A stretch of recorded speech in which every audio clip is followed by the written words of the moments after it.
Muy buenas amigos, bienvenidos a un nuevo vídeo de Ciencias con Salva. En este caso vamos a continuar con termodinámica. Continuamos con termodinámica básica y en este caso concreto vamos a explicar el experimento de Joule. Y esto nos llevará a ver una visión matemática de lo que es el calor con Q mayúscula, la capacidad calorífica con C mayúscula y qué es el calor específico con C minúscula y sus variantes. El calor específico a presión constante y el calor específico a volumen constante. Si te interesa este vídeo, quédate y continuamos rápidamente.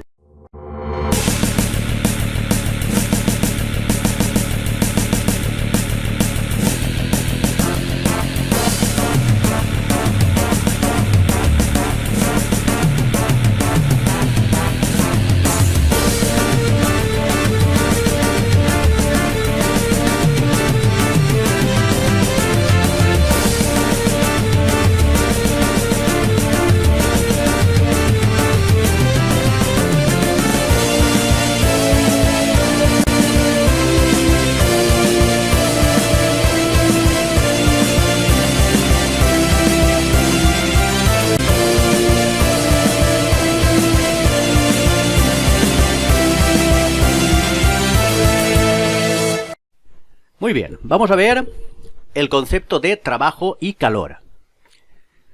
Los intercambios energéticos en los que se modifican los parámetros extensivos o ciertos parámetros extensivos se denominan trabajo. El trabajo ya lo definimos en un vídeo anterior. Pero cuando nosotros estemos viendo un proceso termodinámico en el cual hay modificación del volumen o de la masa, que son magnitudes extensivas, entonces ahí se está produciendo trabajo, seguro. Sin embargo, los intercambios energéticos en que son debidos a la diferencia de temperaturas, por ejemplo, la temperatura interior del sistema con respecto a la temperatura exterior del ambiente, o diferencia de temperaturas entre dos sistemas, se llaman energía térmica, también flujo de calor, o simplemente calor, con la letra Q. Es decir, podemos denominarlos de estas tres maneras y de las tres maneras están bien denominados. En cualquier caso, tanto el trabajo y el calor son manifestaciones de la energía. Y son energía en transición. Y por lo tanto se miden con las mismas unidades. O bien los julios o bien las calorías. Y ahora vamos a ver, a través del experimento de Joule, la relación que hay entre la caloría y el julio. Muy bien, aquí tenemos un dibujo en el cual vamos a explicar lo que es la experiencia de Joule.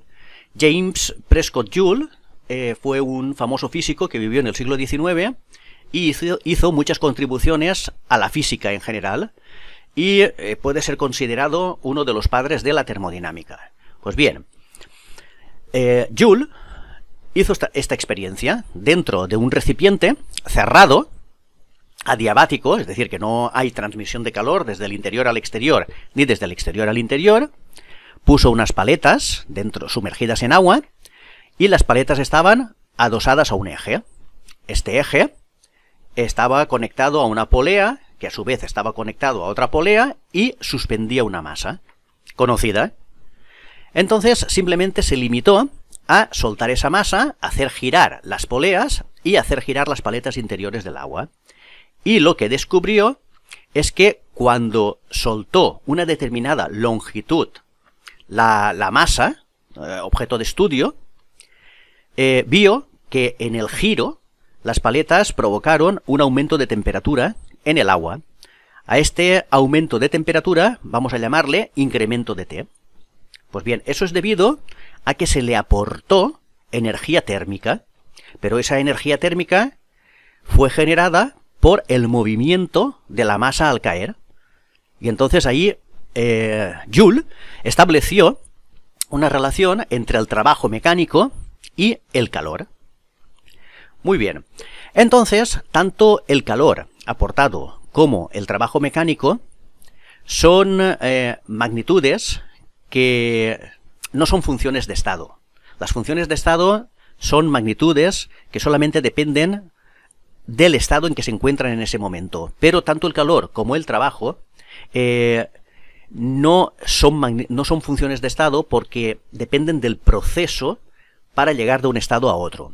Entonces, esto de lo que son funciones de estado lo veremos en un vídeo posterior. Pero bien, en cualquier caso, cuando nosotros vamos a representar matemáticamente tanto el trabajo como el calor, en forma diferencial, lo tenemos que hacer de la siguiente manera. En vez de poner una D, tenemos que poner la letra delta. Es decir, tenemos que expresar el diferencial del trabajo como delta del trabajo y el diferencial del calor como delta del calor. ¿Por qué lo hacemos así? Porque así, en termodinámica, se diferencian las magnitudes o las funciones que son de estado y las funciones que no son de estado. Entonces, como tanto el trabajo y el calor no son funciones de estado, es decir, no obedecen a diferenciales exactas, tenemos que expresarlo de esta manera, para no crear confusión. Por lo tanto, no debemos expresar de esta manera, diferencial de trabajo y diferencial de calor, como estamos acostumbrados normalmente en matemáticas. Entonces, ambas formas de expresarlo significan diferenciales, pero insisto, el hecho de poner delta indica que no es una función de estado, o lo que sería similar a que no es una diferencial, una ecuación diferencial exacta. Muy bien. Entonces, la relación entre el trabajo y el calor, Joule estableció que eran 4,18 julios por caloría. Eso lo averiguó haciendo los cálculos correspondientes al aumento de temperatura que había sufrido el agua y el trabajo que había realizado la masa al caer de una altura a otra altura, definida y medida minuciosamente. ¿Vale? Por lo tanto, calor y trabajo son equivalentes y no son funciones de estado. Perfecto. Vamos a ver lo que es la capacidad calorífica. La capacidad calorífica es la relación entre el calor suministrado a una sustancia o materia a una temperatura determinada T, conocida, y el aumento de temperatura experimentado. Es decir, al final, la temperatura será la temperatura inicial más un diferencial de temperatura correspondiente al aumento de temperatura debido al calor aportado. Por lo tanto, a esa relación la denominamos capacidad calorífica. Es igual al diferencial del calor con respecto a la temperatura, al diferencial de temperatura. Fijaros que aquí estamos utilizando delta de calor. Pero, sin embargo, estamos utilizando diferencial de temperatura, porque independientemente del calor que se le aporte, de cómo se le aporte o de cómo se haya ganado la temperatura, al final será una temperatura y no habrá dependido del camino para alcanzar esa temperatura. Sin embargo, la cantidad de calor, no podemos hablar de una cantidad de calor final, sino de una cantidad de calor suministrada durante el proceso. Esa es la diferencia entre una diferencial exacta y una diferencial que no es exacta. Por eso, como el calor no es una diferencial exacta, lo ponemos como delta, no lo ponemos como D. Simplemente es una nomenclatura para poderlos diferenciar, insisto. Muy bien, entonces, está clarísimo que si despejamos de esta expresión el diferencial de calor, eso es igual a la capacidad calorífica por la diferencia de temperaturas. Aquí estamos viendo claramente que la capacidad calorífica y lo que veremos después, que es el calor específico, dependen de la temperatura. Muy bien, pero esto, expresado así, es una magnitud extensiva, ¿eh? Porque estamos viendo que son magnitudes que dependen de la masa. Por lo tanto, si nosotros lo que hacemos es decir que el calor dividimos la capacidad calorífica por la masa, a eso es lo que se le denomina calor específico. Y lo expresamos con la letra C minúscula, en vez de ponerle la letra C mayúscula, de la capacidad calorífica. Bien, entonces, esto podemos poner que es igual a 1 partido por la masa por esta expresión de aquí, que es C, que es el diferencial del calor partido por la temperatura, por el diferencial de temperatura. Bien, entonces, al calor específico lo podemos poner como el diferencial de calor, pero en este caso Q minúscula, que en este caso concreto nos representa la energía térmica que le hemos transmitido a la materia por unidad de masa, pues es una magnitud ya intensiva, la diferencia en termodinámica entre las magnitudes extensivas y las magnitudes intensivas es que las extensivas las representamos con letras mayúsculas y las intensivas las representamos con Q minúscula. Entonces, si nosotros pensamos que la m la hemos puesto dentro del diferencial de Q, entonces pasamos a un diferencial de Q minúscula dividido diferencial de T. Entonces, esta es la definición de calor específico. Muy bien, se mide en kilojulios partido kilogramo y grado Kelvin de temperatura.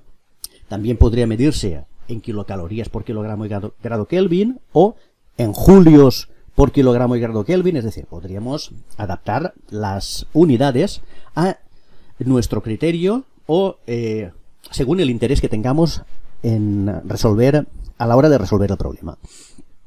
Muy bien, entonces el calor específico es la capacidad calorífica por unidad de masa. Aquí se demuestra, esto es la capacidad calorífica, y lo dividimos por la masa. Y a esta magnitud la denominamos magnitud intensiva, porque el calor específico por unidad de masa no cambiaría independientemente de la masa que estemos estudiando, porque estamos hablando por unidad de masa, en este caso por kilogramo, por gramo o por lo que sea. Muy bien. Entonces el diferencial de calor total, en Q minúscula, es igual a la masa por el calor específico por el diferencial de temperatura. Si ahora cogemos el diferencial de calor y lo dividimos por la masa, tanto a un lado del igual como al otro lado del igual, se nos quedará esta expresión. El diferencial de Q minúscula, aquí ya estamos hablando de la energía térmica transmitida o cedida por la materia por unidad de masa, es igual al calor específico por diferencial de temperatura. La masa desaparece de esta parte del igual.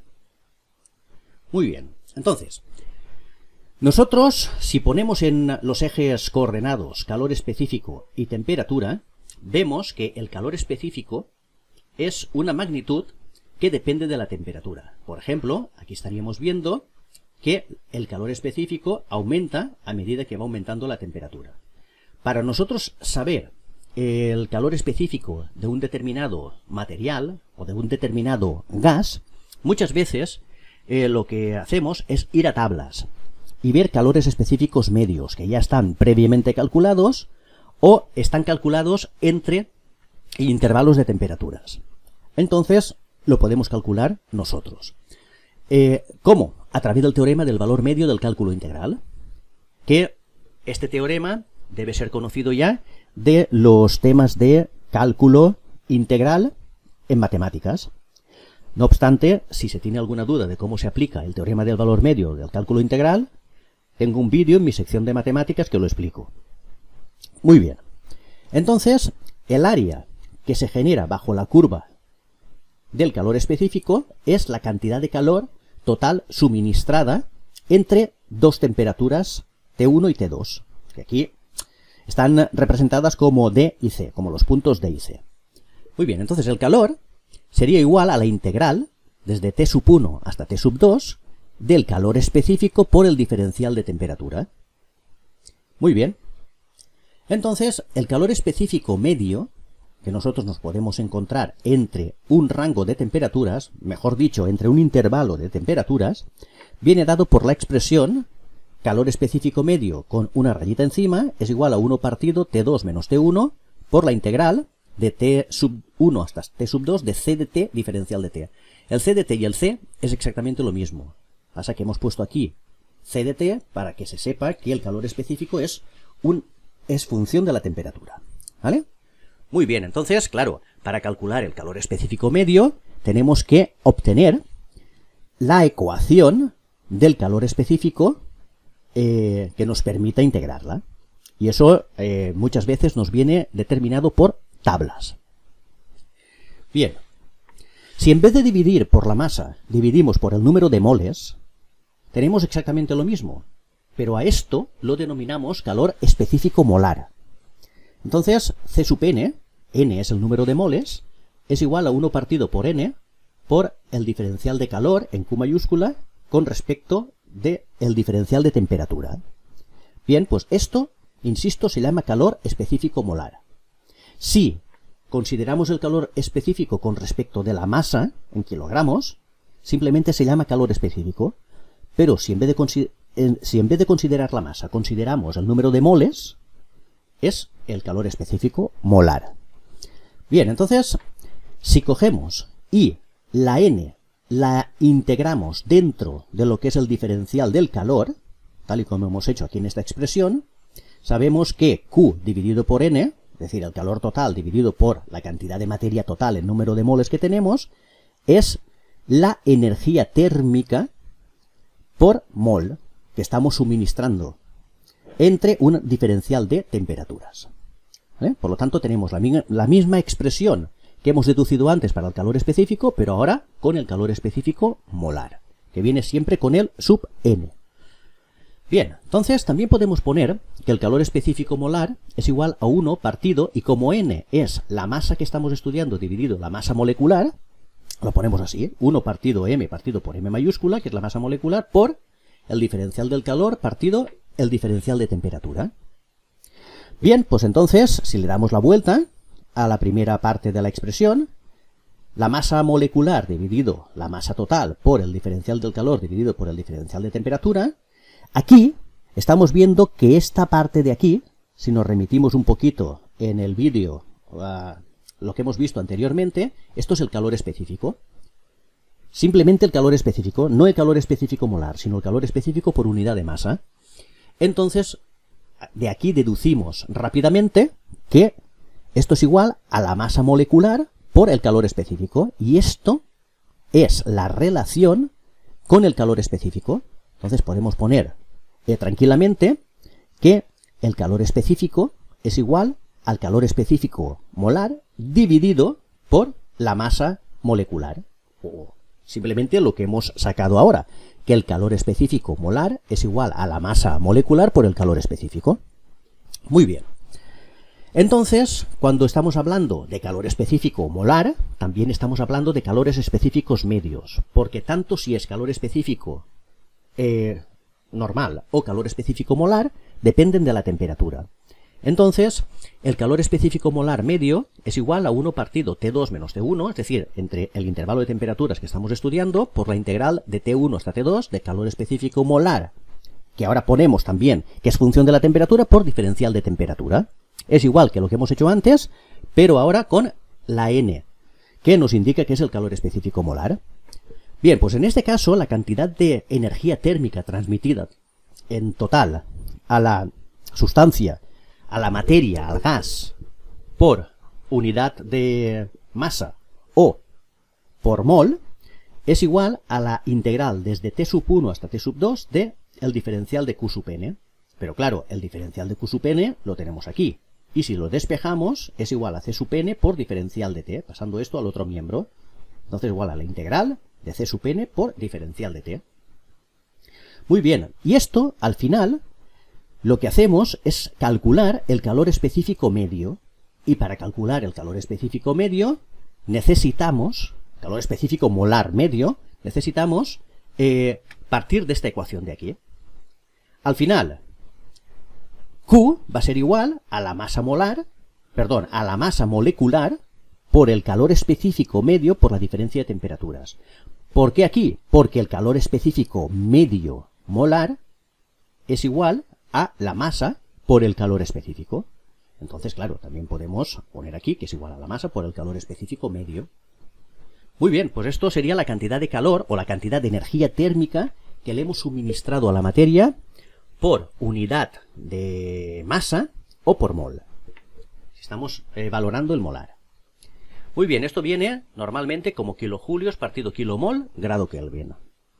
Salvo que en el problema que se nos plantee, pues tengamos que utilizar otras unidades y por lo tanto recurrir a la conversión de unidades.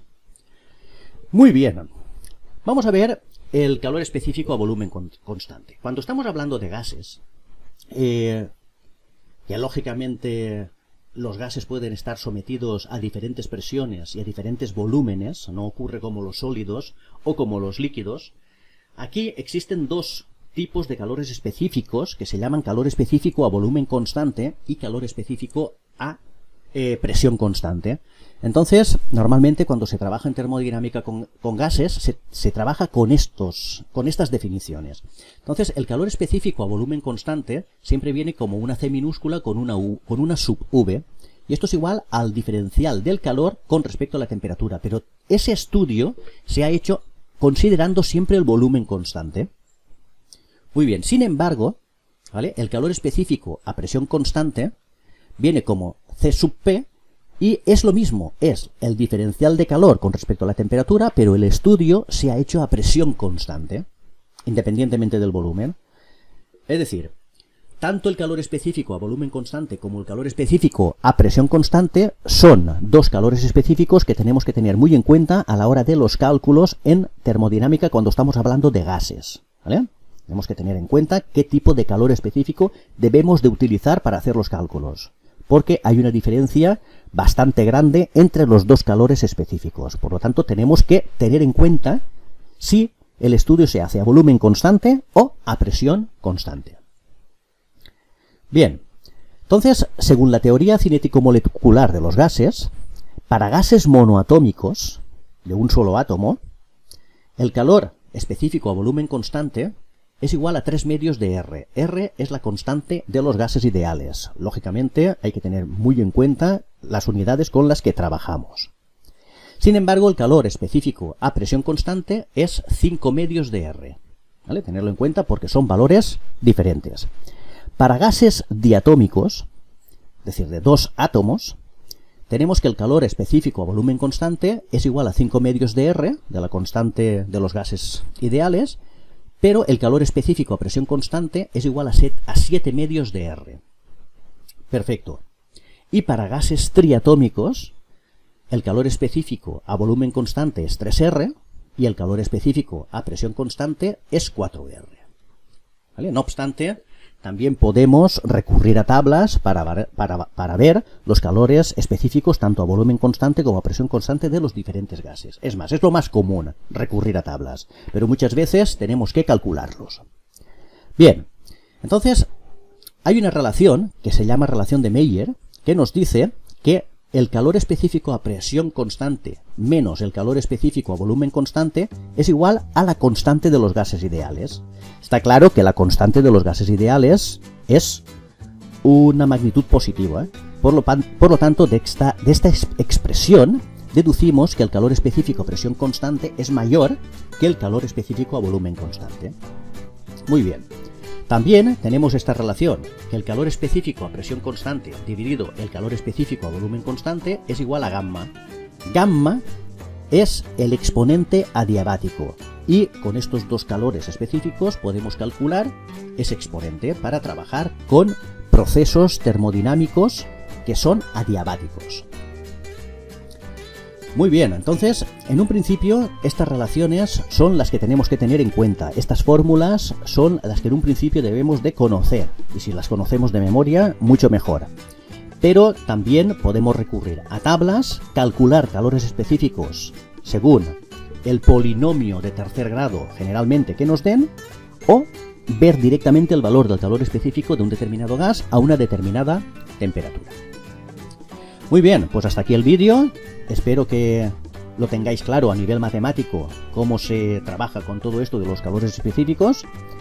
Y dale me gusta, suscríbete al canal y nos vemos en el siguiente vídeo. Muchas gracias.